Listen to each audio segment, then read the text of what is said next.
Kung isa kang estudyante, lalo na kung nagtitake ka ng business program, malamang alam mo yung ibig sabihin ng entrepreneurship. At kung hindi naman, this video is for you. Pero bago ang lahat, my name is Mars Trinidad. Tara, aral tayo. Kung isa kang college student at naka-enroll ka ngayong SEM na to, I'm sure na meron kang business course or business subject. And sure ako na it's all about entrepreneurship. Pero ano nga ba yung ibig sabihin ng entrepreneurship? Yung iba, they pronounce it as entrepreneurship. Yung iba naman, entrepreneurship. Pero ako, I pronounce it as entrepreneurship. Pero ano nga bang ibig sabihin ng entrepreneurship? Kapag nag-research ka sa Google, maraming ibig sabihin yung entrepreneurship.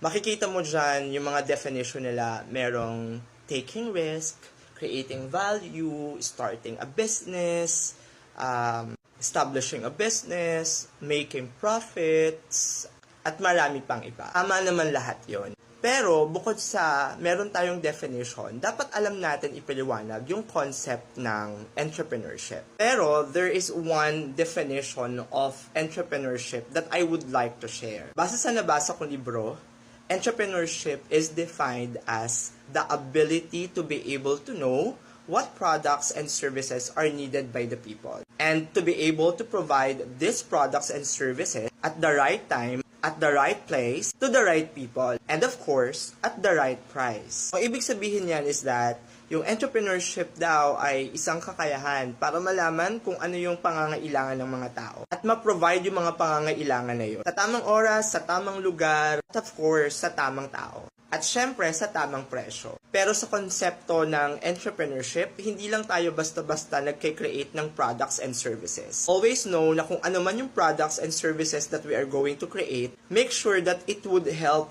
people's problem. Madaling salita, ito yung magiging sagot sa problema ng mga tao. At yan yung tinatawag natin na value. As an entrepreneur, we are making products and services that have value. At yung value na yon ay yung magiging sagot sa pangangailangan ng mga tao. Isa sa mga goals ng mga entrepreneurs ay to solve people's problem. And you can solve those problems sa pamamagitan ng paggawa ng mga products and services na kailangan nila. As entrepreneurs, yung mga products and services that you are going to provide should be new in the market, unique, and of course, innovative. So, pumapasok din dito yung konsepto ng innovation. Araw-araw, buwan-buwan, or taon-taon, nag-iiba yung pangangailangan ng tao. And kailangan natin mag-innovate from time to time kasi nag-iiba-iba yung pangangailangan ng tao. Ngayon, kailangan nila ng product mo, pero bukas, meron na uli silang ibang pangangailangan. And as an entrepreneur, that is your opportunity. In entrepreneurship, you're always looking for